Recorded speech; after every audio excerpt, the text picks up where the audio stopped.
दो बच्चे नदी किनारे बैठ के आपस में बातें कर रहे थे। वो एक दूसरे से पूछते थे कि क्या हम कभी अमीर हो सकते हैं, और दोनों को इसका जवाब नहीं पता था। रॉबर्ट कियोसाकी का जन्म 8 अप्रैल 1947 के दिन हुआ था। उनके पापा एक बहुत पढ़े लिखे इंसान थे, उनके पास बहुत सारी डिग्रीज थी और वो एक स्कूल में गवर्नमेंट टीचर थे, पर फिर भी उनकी जिंदगी में बहुत फाइनेंशियल स्ट्रगल था। इसलिए रॉबर्ट अपने असली डैड को पुअर डैड कहते हैं। वहीं माइक के पापा 8वीं क्लास के बाद नहीं पढ़े थे। उस टाइम पे उनके पास बहुत पैसे नहीं थे, पर वो छोटे मोटे बिजनेस रन करते थे। तो जब रॉबर्ट अपने पापा से पूछते थे कि अमीर बनने के लिए मुझे क्या करना होगा, तो वो बोलते थे कि मैं तो एक स्कूल टीचर हूँ, इसके लिए तुम्हें माइक के पापा से बात करनी चाहिए। माइक भी इस बात से हैरान था, उसे नहीं पता था कि उसके पापा इस पैसों के बारे में इतना जानते हैं। तो जब रॉबर्ट और माइक के पापा के पास गए पैसों के बारे में जानने के लिए, तो उन्होंने अपने तरीकों से इन दोनों बच्चों को पैसों के बारे में सिखाया, और इसके चलते रॉबर्ट आज एक बहुत अमीर इंसान बन चुके हैं। इसलिए वो माइक के पापा को अपना रिच डैड बताते हैं। आज उनके पास कॉपर माइंस से लेके गोल्ड माइंस हैं। उन्होंने अपनी best seller book rich dad poor dad में 9 पॉइंट्स में बताया है कि किस तरह से एक गरीब बच्चा अपने माइंडसेट की वजह से अमीर बना, और किस तरह उन्हें पता चला कि स्कूल हमें पैसों के बारे में नहीं सिखाता, उसके लिए हमें खुद मेहनत करनी होती है। उन्होंने ये समझाया कि किस तरह से हमारा घर हमारा एसेट नहीं होता और किस तरह से सेवर्स लूजर्स होते हैं। तो अगर आप अपनी जिंदगी में अमीर बनना चाहते हैं तो इस वीडियो को एंड तक देखिए, इन पॉइंट्स को समझ के अपनी जिंदगी में इम्प्लीमेंट कीजिए ताकि आप भी एक सक्सेसफुल लाइफ जी सकें। पहला पॉइंट है the rich don't work for money. 9 साल का रॉबर्ट अपने पापा से पूछता है, पापा हम कैसे अमीर बनेंगे। पापा न्यूज़पेपर पढ़ते हुए उसे देखते हैं और बोलते हैं, बेटा तुम अमीर क्यों बनना चाहते हो।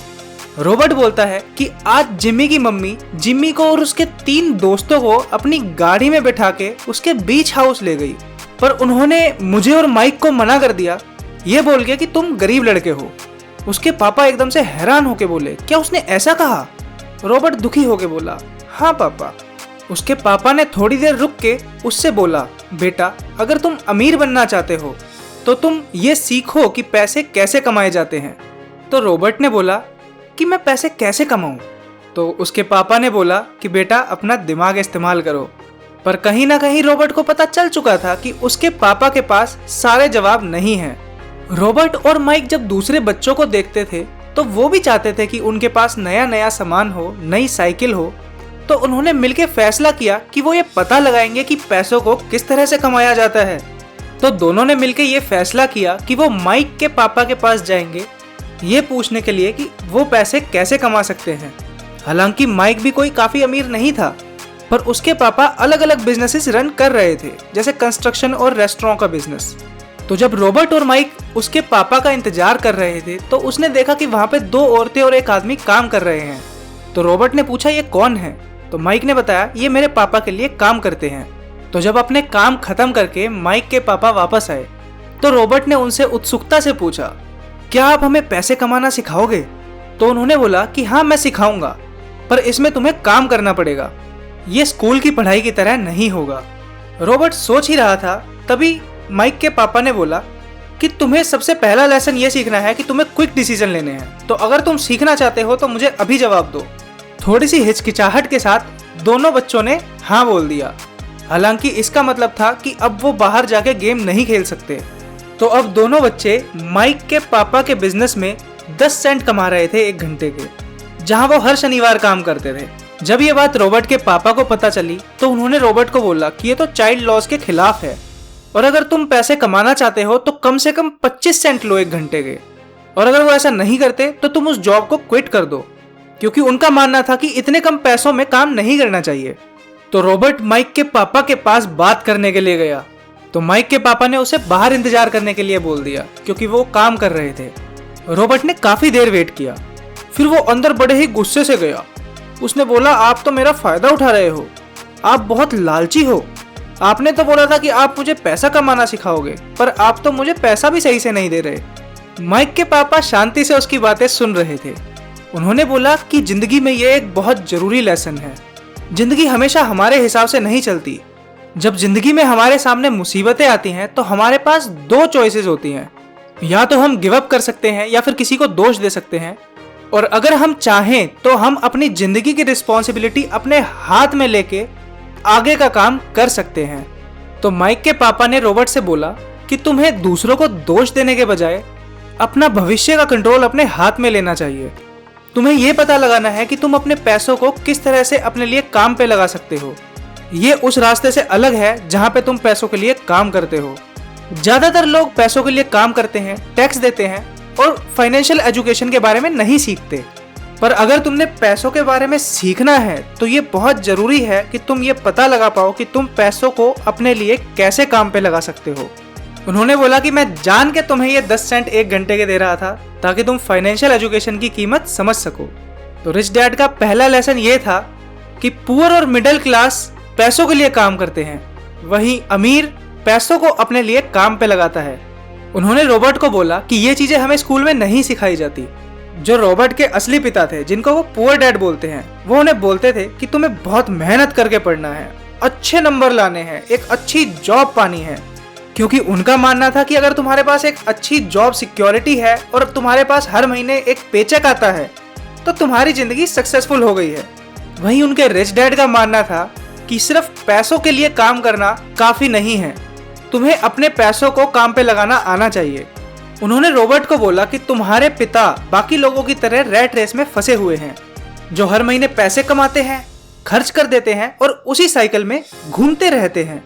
हमारी जिंदगी 2 इमोशंस से कंट्रोल में होती है, फियर और ग्रीड। फियर की वजह से हम पैसों के लिए काम करते हैं और ग्रीड की वजह से हम उसे बिना सोचे समझे खर्च कर देते हैं। रॉबर्ट के पिता उनसे कहते थे कि मैं पैसों में इंटरेस्टेड नहीं हूँ, मैं जॉब इसलिए करता हूँ क्योंकि मैं अपनी जॉब से प्यार करता हूँ। तो रॉबर्ट ने अपने रिच डैड से पूछा, तो हमें क्या करना चाहिए? तो क्या हमें पैसों के लिए काम नहीं करना चाहिए जब तक हमें उसके लिए डर ना लगे या हमें कोई लालच ना हो? तो उसके रिच डैड ने बोला कि नहीं, ये जवाब नहीं है। इन्हीं इमोशंस की वजह से तो हम इंसान हैं।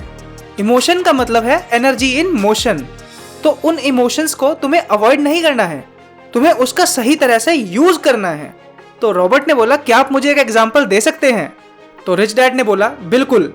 अगर कोई इंसान ये बोल रहा है कि मुझे एक जॉब चाहिए तो उसे इस बात का डर है कि उसके पास पैसे नहीं है, पर वो उसमें ये नहीं देखता क्या उस जॉब से उसको लॉन्ग टर्म में फायदा होगा।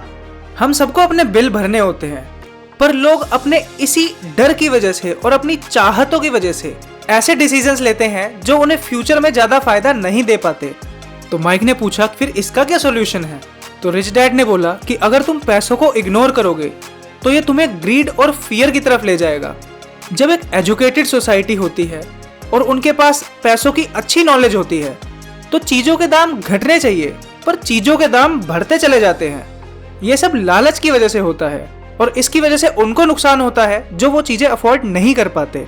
रॉबर्ट ने बोला, पर आजकल तो बिजनेस स्कूल्स हैं और आप भी मुझे बोलते हैं कि तुम्हें एमबीए करना चाहिए।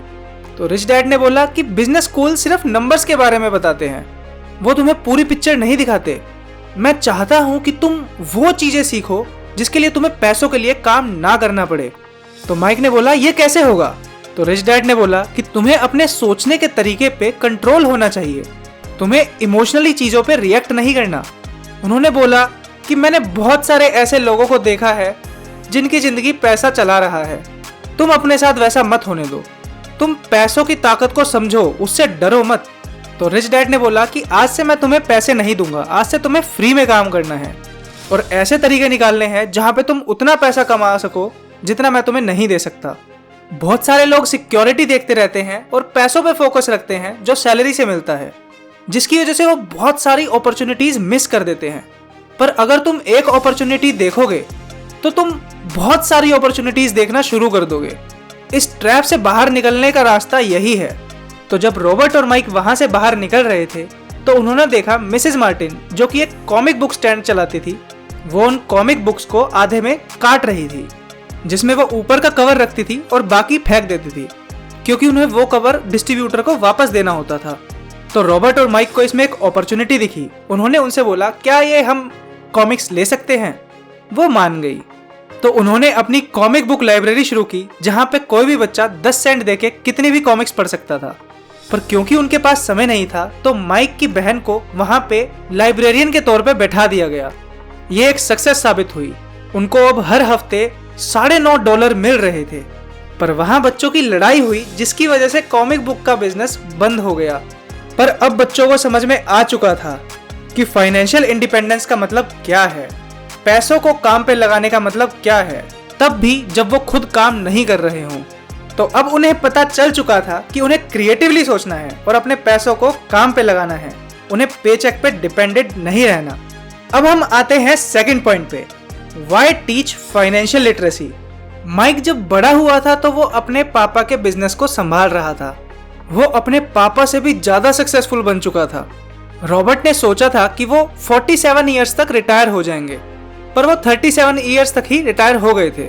रिटायरमेंट का मतलब उनके लिए ये नहीं था कि उन्हें काम नहीं करना, इसका मतलब था कि उनके पास इस चीज की फ्रीडम होनी चाहिए कि वो जो चाहें वो कर सकें। उनको अपनी वेल्थ को इस तरह से बढ़ाना था कि वो इन्फ्लेशन से आगे रह सके। उनके एसेट्स उस पेड़ की तरह थे जो बहुत समय पहले बोए गए थे, पर अब वो उन्हें आराम की जिंदगी जीने में मदद कर रहे थे। बहुत सारे लोग उनसे पूछते हैं कि करोड़पति कैसे बना जाए, तो वो एक एग्जाम्पल देते हैं। कहते हैं एक समय था जहाँ पे एक होटल में बहुत सारे सक्सेसफुल लीडर थे, बिजनेसमैन थे, जो कि अपने करियर में बहुत अच्छा कर रहे थे, पर कुछ समय बाद वो सारे गरीब हो चुके थे। तो आपको समझना चाहिए कि फाइनेंशियल सक्सेस का मतलब ये नहीं है कि आप बहुत सारा पैसा कमाएं। फाइनेंशियल सक्सेस का मतलब ये है कि आप उस पैसों को अपने पास रखना सीखें, उसको ग्रो करना सीखें। ऐसे बहुत सारे लोग होते हैं जिनकी किस्मत कभी कभी चलती है और वो अमीर हो जाते हैं, पर फाइनेंशियल एजुकेशन की कमी की वजह से देखते ही देखते वो वापस गरीब हो जाते हैं। जैसे सुशील कुमार, जो कौन बनेगा करोड़पति से करोड़पति बन गया था, पर क्योंकि उसे फाइनेंशियल एजुकेशन की इतनी समझ नहीं थी, तो देखते ही देखते उसके सारे पैसे डूब गए और वो वापस अपनी पुरानी जिंदगी पे आ गया। तो सिर्फ पैसा कमाना जरूरी नहीं है, आपको उसको किस तरह से मैनेज करना है, किस तरह से ग्रो करना है, ये उससे भी ज्यादा जरूरी है। यही वो चीज है जो आपको वास्तविकता में अमीर बनाती है। जैसे अगर आपको कुतुब मीनार बनाना हो तो पहले आपको उसकी नींव बहुत मजबूत बनानी होगी, पर जो हमारा एजुकेशन सिस्टम है वो ये नींव बनाने में मदद नहीं करता। अगर आपको फाइनेंशियली समझदार बनना है तो आपको पैसों के प्रिंसिपल्स के बारे में पता होना चाहिए। रिच डैड रॉबर्ट और माइक को अक्सर बताया करते थे कि एसेट्स और लायबिलिटीज में क्या फर्क होता है और तुम्हें एसेट्स क्यों खरीदने चाहिए। एसेट्स वो चीज होती है जो आपकी जेब में पैसा डालती है, लायबिलिटी वो चीज होती है जो आपकी जेब का पैसा निकालती है। ये चीज समझनी कितनी आसान है, पर बहुत सारे लोग इस चीज का डिफरेंस नहीं समझ पाते। उसका कारण ये है कि हमें इस तरह से नहीं पढ़ाया जाता। रिच डैड बोलते थे कि जो अमीर लोग होते हैं वो अपने पास एसेट्स इकट्ठे करते हैं, वहीं गरीब लोगों के पास इतने पैसे नहीं होते और उनके खर्चों में ही उनके पैसे निकल जाते हैं। पर मिडिल क्लास लोग ऐसी चीजें इकट्ठी करते हैं जो वो सोचते हैं एसेट है, पर वो एक लायबिलिटी होती है। जैसे बहुत लोग सोचते हैं कि अगर वो एक ऐसा घर खरीदे जिसमें उन्हें रहना हो तो ये उनके लिए एसेट है, पर वो घर उनकी जेब में कोई पैसा नहीं ला रहा, बल्कि उनकी जेब का पैसा जा रहा है। तो हम ये आसानी से समझ सकते हैं कि ये एक लायबिलिटी है। जैसे ज्यादातर कपल्स जिनकी शादी होती है वो एक बड़ा घर खरीदना चाहते हैं ताकि वो अपनी फैमिली स्टार्ट कर सके, और जैसे जैसे उनकी इनकम बढ़ती है तो वो सोचते हैं कि ये एक सही समय है जब हमें अपना सपना सच्चाई में बदलना चाहिए, तो वो अपने खर्चे भी बढ़ा देते हैं। सबसे पहला खर्चा जो उनके ऊपर आता है वो होता है टैक्स, क्योंकि जितने ज्यादा वो पैसे अपनी सैलरी से कमाते हैं उतना ही ज्यादा उन्हें टैक्स देना होता है। फिर उसके बाद वो एक घर खरीदते हैं जिसमें उन्हें प्रॉपर्टी टैक्स लगता है। फिर उस घर को अच्छा बनाने के लिए वो फर्नीचर खरीदते हैं, नए नए गैजेट्स खरीदते हैं और नई गाड़ी खरीदते हैं ताकि वो एक अच्छी जिंदगी जी सके। इस तरह से वो अपने ऊपर काफी कर्जा चढ़ा लेते हैं। वो अपने क्रेडिट कार्ड को यूज करते हैं जिसकी वजह से उनको काफी ज्यादा इंटरेस्ट देना पड़ता है। उस कर्जे को उतारने के लिए वो दूसरा लोन लेते हैं जिसमें कम इंटरेस्ट होता है। उन्हें लगता है कि इसकी वजह से हमारा ज्यादा इंटरेस्ट नहीं जा रहा और हमारे खर्चे कम हो गए। वो सोचते हैं कि हम एक सही ट्रैक पे हैं, पर वो एक नेवर एंडिंग रैट रेस में फंस चुके होते हैं, क्योंकि जैसे जैसे उनके पैसे बढ़ते रहते हैं उनके खर्चे भी बढ़ते रहते हैं, उनका टैक्स भी बढ़ता रहता है और वो इस साइकिल में ट्रैप हो जाते हैं। लोगों को इस चीज का एहसास नहीं होता कि उनके फाइनेंशियल इश्यूज का कारण ये नहीं है कि वो कितने पैसे कमा रहे हैं, उनका कारण ये है कि वो उस पैसों को किस तरह से मैनेज कर रहे हैं। उन्हें एसेट्स और लायबिलिटीज का फर्क इतने अच्छे से नहीं समझ आता। जरूरी नहीं है आपके पास बहुत सारे पैसे हैं तो आपको फाइनेंशियल इश्यूज नहीं होंगे। उसको सॉल्व करने के लिए इंटेलिजेंस की जरूरत होती है। आपको अपने पैसों की आदतों का पता लगाना होगा, एसेट्स और लायबिलिटीज को समझना होगा और अपने पैसों को सही से मैनेज करना होगा। बहुत सारे लोग एक घर में अपने पैसे इन्वेस्ट कर देते हैं, पर जरूरी नहीं कि वो घर बहुत ज्यादा पैसे का रिटर्न दे आपको, पर इसकी वजह से वो बाकी एसेट्स में पैसे नहीं लगा पाते जो उनके लिए पैसे जनरेट कर सकते हैं। तो जहां वो अपने पैसों को बढ़ा सकते थे, वहां वो होम लोन में फंस जाते हैं और उनके खर्चे बढ़ते चले जाते हैं। तो इससे उन्हें 3 तरह से नुकसान होता है। लॉस ऑफ टाइम, क्योंकि वो अपने एसेट्स में इन्वेस्ट करने के लिए टाइम नहीं देते, जिससे वो अपॉर्चुनिटीज मिस कर देते हैं। लॉस ऑफ एडिशनल कैपिटल, वो अपनी हाई मेंटेनेंस पे पैसे खर्च करते हैं ताकि उनका घर अच्छा लगे, जिसकी वजह से वो ऐसी जगह पैसे इन्वेस्ट नहीं कर पाते जिसकी वजह से उनके काफ़ी पैसे बढ़ सकते थे। उसके बाद लॉस ऑफ एजुकेशन, क्योंकि वो सिर्फ घर पे ही फोकस करते रह गए तो वो अपने इन्वेस्टमेंट एक्सपीरियंस गेन नहीं कर पाए, वो फाइनेंशियल एजुकेशन के बारे में नहीं सीख पाए। तो जल्दी से जल्दी बहुत बड़ा घर खरीदने के बजाय पहले आपको अपने इनकम जनरेटिंग एसेट्स पे ध्यान देना चाहिए। जब आपके एसेट्स आपके पास इतना पैसा देने लग जाएं कि आपके महीने के खर्चे पूरे होने लगें, तो आप वास्तविकता में अमीर बन जाते हैं। तो अगर आपको समझदारी से डिसीजन लेने हैं तो आपको फाइनेंशियली एजुकेशन की जरूरत है, ताकि आप अपने पैसों से रिलेटेड डिसीजन अच्छे से ले सकें और अपनी वेल्थ टाइम के साथ ग्रो कर सकें। थर्ड पॉइंट है mind your own business. McDonald के फाउंडर रे क्रॉक एक बार एक MBA स्कूल में बच्चों के साथ बात कर रहे थे। तो उन्होंने बच्चों से पूछा, क्या आपको पता है कि मैं कौन से बिजनेस में हूँ? तो बच्चों को लगा कि वो मजाक कर रहे हैं। उन्होंने बोला कि आप एक बर्गर के बिजनेस में हैं। पर रे क्रॉक के पास एक सरप्राइज था। उन्होंने बोला, नहीं, मैं एक बर्गर के बिजनेस में नहीं हूँ, मैं रियल एस्टेट के बिजनेस में हूँ। मैकडोनल्ड बर्गर बेचता है, जिसकी वजह से ये कंपनी काफी सक्सेसफुल है, पर जो चीज इसे सच में सक्सेसफुल बनाती है वो ये कि मैकडोनल्ड के रेस्टोरेंट कहाँ पे लोकेटेड हैं। तो जब भी कोई मैकडोनल्ड की फ्रेंचाइजी खरीदता है तो वो साथ में उसके लिए एक लैंड भी खरीदता है। आज दुनिया में मैकडोनल्ड सबसे ज्यादा रियल एस्टेट ओन करता है। आप कहीं भी जाओ, आप मैकडोनल्ड को देख सकते हो। ज्यादातर लोग पूरी जिंदगी किसी और के लिए काम करते हैं, गवर्नमेंट के लिए काम करते हैं क्योंकि वो उन पैसों पे टैक्स देते रहते हैं, और बैंक के लिए काम करते हैं क्योंकि वो लोन लेते हैं और उन पे इंटरेस्ट देते हैं। जॉब में और बिजनेस में एक बड़ा फर्क है। जहां आप काम कर रहे हो, अगर आपका उसमें हिस्सा नहीं है तो वो आपका बिजनेस नहीं है। हमारा स्कूल हमें अच्छी जॉब्स के लिए तैयार करता है। हमारे स्कूल की वजह से डॉक्टर्स और इंजीनियर्स बनते हैं। ये आपको अच्छे पैसे कमाने में मदद कर सकता है, अच्छी जॉब पाने में मदद कर सकता है, पर यह एक अच्छा बिजनेस बनाने में मदद नहीं करता। आपको एसेट्स और लायबिलिटीज के बीच का फर्क समझना चाहिए। एसेट्स कुछ इन तरह की चीजें हैं, जैसे एक बिजनेस जो आपको पैसे देता है पर आपको उसमें काम करने की जरूरत नहीं है।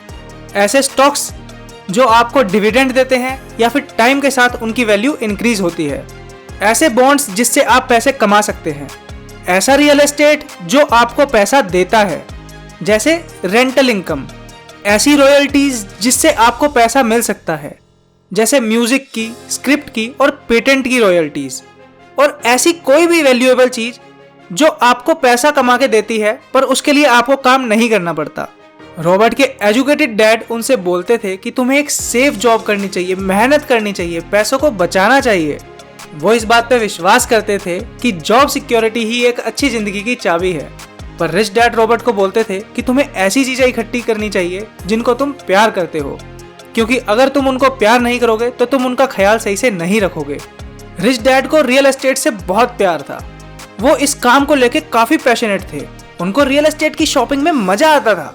वो घंटों घंटों इसके बारे में बात कर सकते थे। तो जब प्रॉब्लम्स आती थी तो उनका यह प्यार बदलता नहीं था। तो अगर किसी को रियल एस्टेट अच्छा नहीं लगता तो उसको इसमें इन्वेस्ट भी नहीं करना चाहिए। रिच डैड स्मॉल कंपनीज और स्टार्टअप के स्टॉक में काफी इंटरेस्ट रखते थे, क्योंकि वो कहीं ना कहीं अंदर से एंटरप्रेन्योर थे। जिन स्मॉल कैप स्टॉक्स को दूसरे रिस्की समझते थे, उन स्टॉक्स को रिच डैड समझते थे, उस गेम को समझते थे और उससे काफी फायदा लेते थे। वो बोलते थे कि माइंड योर ओन बिजनेस का मतलब ये नहीं है कि तुम एक कंपनी स्टार्ट कर दो, एक बिजनेस शुरू कर दो, क्योंकि बिजनेस रन करना बहुत मुश्किल हो सकता है और आपकी सक्सेस के चांसेस भी कम होते हैं, और बहुत सारी कंपनी शुरू के 5 साल में फेल भी हो जाती है। तो अगर आपके अंदर एक आग नहीं है अपना बिजनेस शुरू करने की, तो अच्छा आपके लिए यही है कि आप अपनी जॉब करें और अपने एसेट कॉलम पे ध्यान रखें। क्योंकि जितने भी पैसे आप उस एसेट कॉलम में डालेंगे वो पैसे आपके लिए काम करेंगे और आपको और पैसा बना के देंगे। जो अमीर लोग होते हैं वो लग्जरी लास्ट में खरीदते हैं, वहीं पुअर और मिडिल क्लास लग्जरी सबसे पहले खरीद लेते हैं और कर्जे में आ जाते हैं। जैसे रॉबर्ट और किम कियोसाकी एक गाड़ी खरीदना चाहते थे, तो उन्होंने गाड़ी कर्जे पे खरीदने के बजाय 4 साल इंतजार करा ताकि उनके रियल एस्टेट की इन्वेस्टमेंट बढ़े, उनको पैसा दे जिससे वो कार खरीद सके। तो वो कार एक फाइनेंशियल इंटेलिजेंस का सिंबल बन गई। ये याद रखिए, हार्ड वर्क नहीं स्मार्ट वर्क करने से आप इस पैसों की दुनिया में आगे बढ़ सकते हैं। 4th पॉइंट है the history of taxes and the power of corporations. हम सब ने रॉबिन हुड की कहानी कभी ना कभी सुनी है। लोग रॉबिन हुड को एक हीरो मानते थे क्योंकि वो अमीरों से पैसे लेके गरीबों में बांटता था, पर रिच डैड रॉबिन हुड को एक बेईमान इंसान मानते थे। बहुत सारे लोग सोचते हैं कि अमीर लोगों को बहुत ज्यादा टैक्स देना चाहिए जिससे वो पैसा गरीबों को दिया जा सके। वो रॉबिन हुड की फिलॉसफी अपनाना चाहते हैं। हालांकि रॉबिन हुड का इंटेंशन अच्छा था, पर उसकी फिलॉसफी आजमाने के लिए जब काम किया गया तो उसके लिए पुअर और मिडिल क्लास को ज्यादा सफर करना पड़ा, क्योंकि सबसे ज्यादा टैक्स मिडिल क्लास इंसान भरता है। एक समय था जब इंग्लैंड और अमेरिका में इनकम टैक्स नहीं हुआ करता था। कभी कभी टैक्स वसूला जाता था ताकि जो लड़ाइयां होती हैं उनको फंड किया जा सके, पर 1874 में इंग्लैंड ने इनकम टैक्स को परमानेंट कर दिया और इसको देख के यूनाइटेड स्टेट्स ने 1913 में इनकम टैक्स परमानेंट कर दिया। हालांकि शुरू में लोगों से बोला गया कि ये इसलिए हम लगा रहे हैं ताकि हम अमीरों से पैसा ले सके और गरीबों की मदद कर सके। तो बहुत सारे लोगों ने इस टैक्स लॉ को सपोर्ट किया, पर असलियत में धीरे धीरे वो सारा टैक्स उन लोगों को देना पड़ा जिन्होंने उसके लिए वोट करा था, पुअर और मिडिल क्लास। क्योंकि अमीर लोगों को पता था कि उनको अपनी वेल्थ को कैसे बचाना है। उन्होंने कॉरपोरेशन को शील्ड की तरह यूज करा। कॉरपोरेशन का मतलब यह नहीं है कि वो कोई बहुत बड़ी बिल्डिंग है। कॉरपोरेशन तो लीगल डॉक्यूमेंट है। ये एक स्ट्रक्चर है जो अमीर लोगों को उनके एसेट्स पे टैक्स लगने से बचाता है। कॉरपोरेट के इनकम टैक्स इंडिविजुअल के इनकम टैक्स से कम होते हैं और कॉरपोरेट में पहले वो खर्चे कर सकता है और बाद में टैक्स देता है। जब पुअर और मिडिल क्लास की सैलरी आती है तो उस पर टैक्स पहले से कटा हुआ होता है, वो टैक्स का इतना फायदा नहीं उठा पाते। वहीं अमीर लोगों की कॉरपोरेट से जो इनकम होती है उससे वो पहले सारे खर्चे निकालते हैं, उसके बाद बचे हुए पैसों पे टैक्स देते हैं, जिससे उनका टैक्स बहुत कम लगता है। और इसलिए बहुत सारे लोग जो बहुत मेहनत से काम कर रहे होते हैं वो साल के कुछ महीने सिर्फ टैक्स देने के लिए काम करते हैं। जैसे अगर किसी का टैक्स 30% कटता है तो जनवरी से लगभग अप्रैल तक वो सिर्फ टैक्स देने के लिए काम कर रहा होता है। तो अगर आप फाइनेंशियली फ्री होना चाहते हैं, फाइनेंशियल इंडिपेंडेंस अचीव करना चाहते हैं, तो आपको फाइनेंशियल नॉलेज की बहुत ज़्यादा ज़रूरत है। रिच डैड का विश्वास था कि ज़्यादा पैसों के साथ ज़्यादा पावर आती है और आपके पास सही नॉलेज होने चाहिए ताकि आप उस पैसों को अपने पास रख सकें और उसे बढ़ा सकें। अगर आपके पास वो नॉलेज नहीं होगी तो धीरे धीरे करके आपके पैसों में टैक्स लगना शुरू हो जाएगा और आपके पैसों की वैल्यू कम होती चली जाएगी इन्फ्लेशन की वजह से। इसी वजह से रिच डैड अपने टैक्स अकाउंटेंट रखते थे, अटॉर्नीज रखते थे, जो ये एंश्योर करते थे कि वो बहुत ज़्यादा पैसे टैक्स में ना दें। रॉबर्ट के हाईली एजुकेटेड डैड यानी कि उनके पुअर डैड का मानना था कि तुम्हें कॉर्पोरेट लैडर पे चढ़ना चाहिए, तुम्हें जॉब सिक्योरिटी मिलनी चाहिए और हर महीने एक पेचेक आते रहना चाहिए। पर रिच डैड का दृष्टिकोण अलग था। वो बोलते थे कि सीढ़ियां सिर्फ चढ़ने के बजाय उन सीढ़ियों को खरीद क्यों ना लिया जाए। तो आपको समझना चाहिए कि फाइनेंशियल इंटेलिजेंस और financial IQ is the key to financial independence. Financial intelligence के लिए ये 4 चीजें बहुत जरूरी हैं। आपको अकाउंटिंग के बारे में पता होना चाहिए, आपको नंबर्स पढ़ने आने चाहिए, फाइनेंशियल स्टेटमेंट समझना और पढ़ना बहुत जरूरी है अगर आप अपना एक एम्पायर बनाना चाहते हैं। उसके बाद आपको इन्वेस्टिंग आनी चाहिए, आपको अपने पैसों को अपने लिए काम पे लगाना आना चाहिए। इसके लिए आपको स्ट्रेटजीज बनानी होंगी और अपनी क्रिएटिव थिंकिंग का यूज करना होगा। उसके बाद आपको मार्केट को समझना आना चाहिए, सप्लाई डिमांड कैसे काम करता है और इमोशनल साइड मार्केट को कैसे मैनिपुलेट करता है। उसके बाद आपको लॉ के बारे में पता होना चाहिए ताकि आपकी जो फाइनेंशियल स्किल्स है अकाउंटिंग, इन्वेस्टिंग और मार्केट्स में, उसको लॉ की शील्ड से आप बचा सकें। कॉर्पोरेशन का सबसे बड़ा फायदा टैक्स एडवांटेज का होता है। जैसे किसी इंडिविजुअल की सैलरी आई, उस पर टैक्स कटा होता है, फिर वो कार लेगा तो वो अपने टैक्स के बाद के पैसों से कार ले रहा है। वहीं कॉरपोरेशन की जो इनकम आएगी वो उसे टैक्स के पैसे देने से पहले वो कार लेगा और बाद में बचे हुए पैसों से कार लेगा। उस कार को वो बिजनेस एक्सपेंसेस में लगा सकता है। अगर कोई इंसान किसी अमीर इंसान पे केस करता है तो उसे पता चलता है कि वो टेक्निकली बहुत कम चीजें ऑन करता है। वो अपनी चीजें बचाने के लिए कॉरपोरेशन और ट्रस्ट का सहारा लेता है। तो अगर आप भी एक सपना देखते हैं कि आपको बहुत अमीर बनना है तो आपको इस फाइनेंशियल इंटेलिजेंस को समझना चाहिए ताकि आप अपने फाइनेंशियल सक्सेस के रास्ते पे चल सके। फिफ्थ पॉइंट है द रिच इन्वेंट मनी। हम सबके अंदर बहुत पोटेंशियल होता है और बहुत बार हमारे पास सारी नॉलेज भी होती है जिससे हम काम कर सकते हैं। फिर हमें क्या चीज रोकती है? हमें रोकता है हमारा सेल्फ डाउट, हमारा डर। लाइफ में सक्सेसफुल होने के लिए हमारे ग्रेड्स नहीं देखे जाते, उसके लिए आपकी बहादुरी देखी जाती है। फाइनेंशियल इंटेलिजेंस का मतलब है कि आपके पास टेक्निकल नॉलेज है और आपके पास बहादुरी है जिससे आप अपनी सक्सेस के पाथ पे चल पाते हैं। पर सवाल ये आता है कि फाइनेंशियल इंटेलिजेंस जरूरी क्यों है? हम देखते हैं कि हर साल बहुत सारी कंपनी ले ऑफ करती हैं। तो ये आपका डिसीजन है कि आप ऐसे टाइम पे स्ट्रगल करना चाहते हैं या फिर ऐसे टाइम पे आप एक अच्छी सिचुएशन में आना चाहते हैं। बहुत बार हमें ऐसा लगता है कि दूसरे हमसे काफी आगे निकल गए, पर वो कहीं ना कहीं फंसे हुए होते हैं। अगर उनके पास थोड़ा सा पैसा ज्यादा है इसका मतलब ये नहीं है कि वो फाइनेंशियल सक्सेस अचीव कर चुके हैं। बहुत बार ऐसा होता है कि किसी को एक परफेक्ट अपॉर्चुनिटी दिख जाती है और उसके पास पैसे नहीं होते उसमें लगाने के लिए। और बहुत बार लोगों के पास पैसे होते हैं पर वो अपॉर्चुनिटीज देख नहीं पाते, वो सारी अपॉर्चुनिटीज मिस कर देते हैं। तो अगर आपके पास फाइनेंशियल इंटेलिजेंस होती है तो वो आपको ज्यादा ऑप्शंस देती है। आप सोचते हैं कि आप अपनी फाइनेंशियल सिचुएशन को अच्छी करने के लिए और क्या चीजें कर सकते हैं। अगर आपके पास पैसे नहीं होंगे तो आप ऐसी क्या चीज करेंगे जिससे सिचुएशन आपके फेवर में आ जाएगी। और अगर आपको किसी हार का सामना करना पड़ता है तो आप उसे जीत में कैसे बदलेंगे। फाइनेंशियल इंटेलिजेंस का मतलब है अपने दिमाग की क्रिएटिविटी से फाइनेंशियल प्रॉब्लम्स को सॉल्व करना। जब भी मार्केट क्रैश होता है तो रॉबर्ट कियोसाकी उसका फायदा उठाते हैं। वो उस समय पे रियल एस्टेट खरीदते थे जब उनका प्राइस कम होता था और बाद में उसे उस समय पे बेचते थे जब उनका प्राइस ज्यादा हो जाता था। और अपने पैसों को टैक्स से बचाने के लिए वो कॉरपोरेशन का सहारा लेते थे और जो वो रियल एस्टेट खरीदते थे वो उन्हें कॉन्स्टेंटली इनकम जनरेट करके देता था। पैसे एक एग्रीमेंट है, पलक झपकते ही लाखों करोड़ों की ट्रांजैक्शंस हो जाती हैं। वो कोई फिजिकल ट्रांजैक्शन नहीं होती, वो सिर्फ एक एग्रीमेंट होती है। तो सवाल ये आता है कि आपके लिए क्या चैलेंजिंग है? मेहनत करके जॉब करना, फिर उस पैसों पे टैक्स देना जो आप कमा रहे हैं और बचे हुए पैसों को यूज करना, उसे सेविंग करना जिससे आपको 4-5% इंटरेस्ट मिलता है और उस पर भी टैक्स कटता है, या फिर अपनी फाइनेंशियल इंटेलिजेंस डेवलप करना, अपने दिमाग की पावर का यूज करना और अपना एक एसेट कॉलम बनाना जिससे आप आने वाले टाइम पे काफी अमीर हो सकते हैं।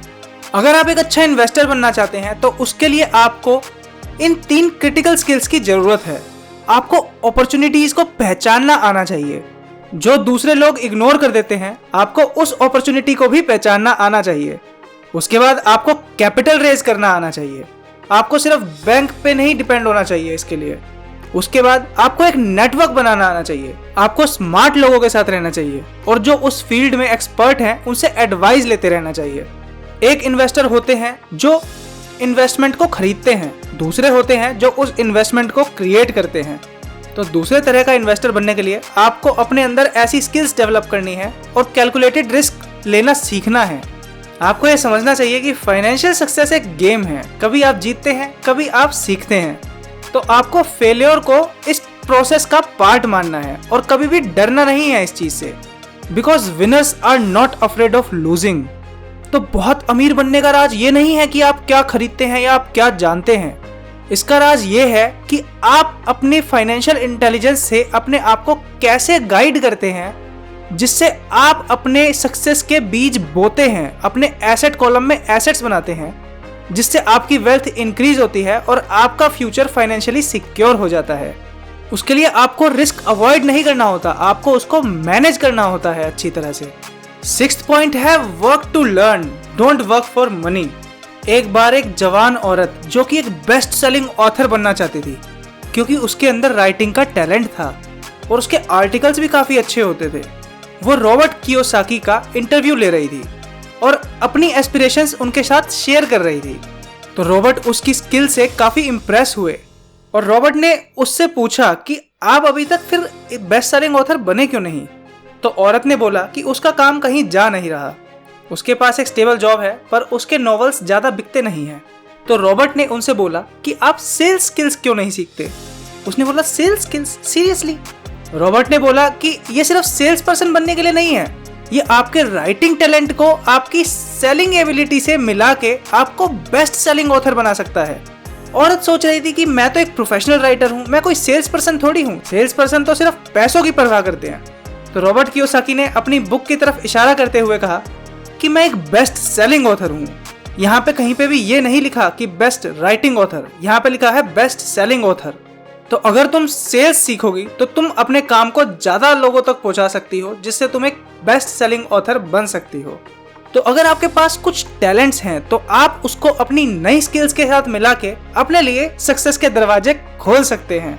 तो आपको कभी भी रुकना नहीं है, आपको नई नई चीजें सीखते जानी है ताकि आप अपने सपनों को सच्चाई में बदल सके। रिच डैड का मानना था कि अगर तुम्हें फेल होना है तो तुम 30 की उम्र से पहले फेल हो जाओ ताकि तुम्हारे पास रिकवर होने का टाइम बचे। वो बोलते थे job is an acronym for just over broke. वो रॉबर्ट को सिखाते थे कि तुम्हें अपने अर्निंग से ज्यादा अपने लर्निंग पे ध्यान देना चाहिए। तुम्हें सिर्फ पैसों के लिए काम नहीं करना चाहिए, तुम्हें ऐसी जॉब्स करनी चाहिए जिससे तुम्हें एक वैल्यूएबल स्किल सीखने को मिले। उन्होंने ये चीज एक उदाहरण के साथ समझाई। जैसे ऐसे बहुत सारे लोग होंगे जो मैकडोनल्ड से अच्छा बर्गर बना सकते हैं, पर मैकडोनल्ड उन सबसे ज्यादा पैसे कमाता है। ऐसा इसलिए क्योंकि वो उन सबसे अच्छा बिजनेस सिस्टम बनाता है। बहुत सारे टैलेंटेड लोग इसलिए गरीब रह जाते हैं क्योंकि वो सिर्फ एक स्किल पे फोकस करते हैं, वो एक बिजनेस को बनाना नहीं सीखते। आपको अपनी जिंदगी के लिए एक लॉन्ग टर्म व्यू रखना चाहिए। जैसे जिम जाना, एक्सरसाइज करना, शुरू में ये बहुत चैलेंजिंग हो सकता है। बहुत बार हो सकता है कि आपका एक्सरसाइज करने का मन ही ना करे, पर लॉन्ग टर्म में ये बहुत बेनिफिट देता है। अगर आपको लाइफ में सक्सेस अचीव करनी है तो आपको इन 3 स्किल्स को सीखना चाहिए। पहला, मैनेजिंग कैश फ्लो, पैसे कैसे आ रहे हैं, कैसे जा रहे हैं और आप अपने फाइनेंशियल सिचुएशन को किस तरह से ऑर्डर में रख सकते हैं। दूसरा, एबिलिटी टू मैनेज सिस्टम्स, मतलब अपने काम को ऑर्गेनाइज्ड रखना, एफिशिएंट रखना, ये इंश्योर करना कि आपका बिजनेस और आपकी जिंदगी एकदम सही तरीके से चलती रहे। तीसरा, मैनेजिंग पीपल, आपको लोगों को समझना आना चाहिए, उनके साथ काम करना आना चाहिए, चाहे वो कस्टमर हो, एम्प्लॉय हो या फिर आपके फैमिली मेंबर हो। सेल्स और मार्केटिंग ऐसी स्किल है जो आपकी पर्सनल सक्सेस की नींव रखती है। रिच डैड का मानना था कि आपको एक गुड लर्नर बनना चाहिए और एक गुड टीचर बनना चाहिए। आपको गिविंग और रिसीविंग की इंपॉर्टेंस को समझना चाहिए। रिच डैड समझते थे कि अगर मैं पैसे दूंगा तो उससे मुझे पैसे मिलेंगे। अमीर बनने का यही सीक्रेट है। वहीं रॉबर्ट के एजुकेटेड डैड ये बिलीव करते थे कि अगर मेरे पास पहले कुछ आएगा तभी मैं कुछ दूंगा। अब हम आते हैं 7th पॉइंट पे, ओवरकमिंग ऑब्स्टेकल्स। ऐसे 5 रोड ब्लॉक्स हैं जो आपको आपके फाइनेंशियल इंडिपेंडेंस के पाथ पे रोकते हैं। पहला है फियर। लोग अक्सर अपने पैसे को खोने से डरते हैं, चाहे वो गरीब हो या अमीर हो। इसका सॉल्यूशन ये नहीं है कि आपको डरना नहीं है, इसका सॉल्यूशन ये है कि आपको अपने डर को सही से मैनेज करना है। और अगर आपको बहुत ज़्यादा डर लगता है और आप ये रिस्क बिल्कुल अवॉइड करना चाहते हैं, आप नहीं चाहते कि आपको जरा सी भी चिंता हो, तो आपको जितनी जल्दी हो सके उतनी जल्दी अपने एसेट्स क्रिएट करना शुरू करना है, क्योंकि वेल्थ क्रिएट करने में समय लगता है। दूसरा है सिनिसिज्म। जब लोग अपने ऊपर डाउट करते हैं तो ये उन्हें उनके फाइनेंशियल इंडिपेंडेंस के पाथ पे चलने से रोकने लग जाता है। थर्ड पॉइंट है लेजीनेस। बहुत बार लोगों को पता होता है कि उन्हें क्या करना चाहिए, उनको फाइनेंशियल स्ट्रेटजीज पता होती हैं, पर वो उसको इम्प्लीमेंट करने के लिए एक्शन नहीं लेते। उनके अंदर वो मोटिवेशन नहीं होती जिससे वो एक्ट कर सकें, तो उनका वो प्रोग्रेस भी नहीं दिखती। फोर्थ पॉइंट है बैड हैबिट्स।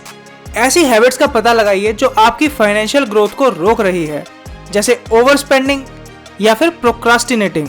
फिफ्थ पॉइंट है एरोगेंस। बहुत सारे लोग ये सोचते हैं कि मुझे तो सब कुछ पता है पैसे के बारे में और मुझे और कुछ सीखने की जरूरत नहीं है, या फिर मुझे समय के साथ बदलने की जरूरत नहीं है। ये एक बहुत बड़ा रोड ब्लॉक है जो फाइनेंशियल ग्रोथ को रोकता है। क्योंकि ये नई नॉलेज के सारे दरवाजे बंद कर देता है। आपको समझना चाहिए कि आपको जीतने के लिए खेलना है, सिर्फ हार से बचने के लिए नहीं खेलना है। कुछ एरियाज में अपने एफर्ट को लगाना है ताकि वो सही तरह से काम कर सके।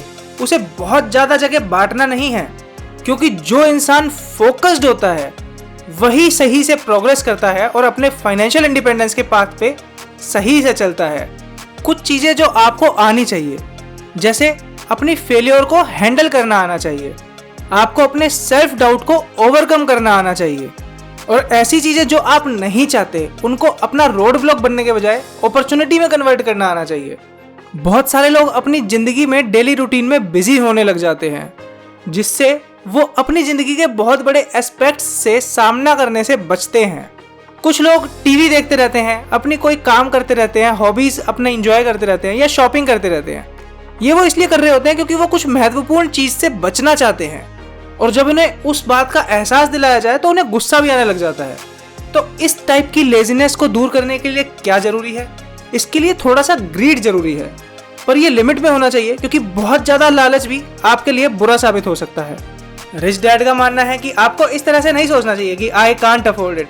आपको सोचना चाहिए how can I afford it, और उसको अफोर्ड करने के लिए आपको क्रिएटिवली सोचना आना चाहिए, नए नए तरीके निकालने आने चाहिए जिससे आप चीजों को अफोर्ड कर सकें। जब आपका लालच बैलेंस्ड होता है तो वो आपकी प्रोग्रेस के लिए एक मोटिवेटर का काम करता है।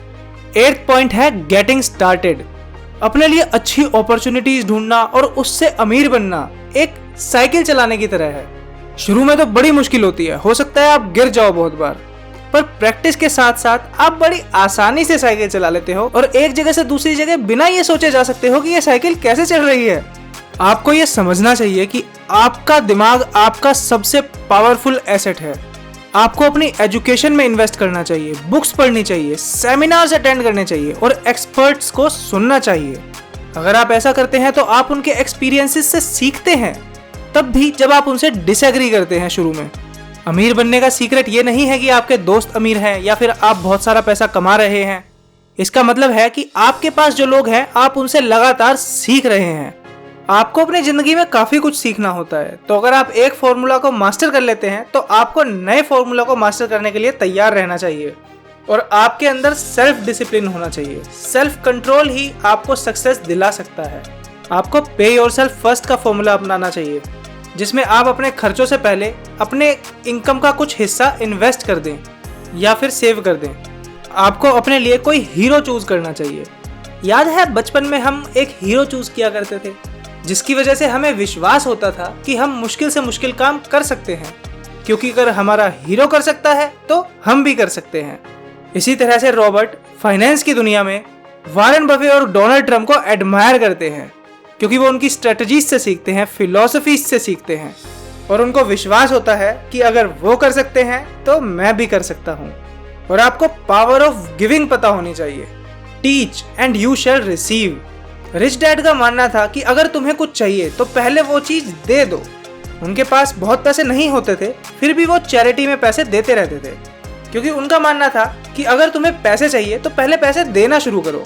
वो रेसिप्रोसिटी के प्रिंसिपल पे बिलीव करते थे, और वो ये जानते थे कि गरीब लोग अमीर लोगों से ज्यादा लालची होते हैं, क्योंकि अमीर लोग ज्यादातर कुछ ऐसी वैल्यूएबल चीज प्रोवाइड करते थे जो दूसरे लोगों को चाहिए, और जब आप जेनरस होते हैं तो दूसरे भी आपको बदले में कुछ देते हैं।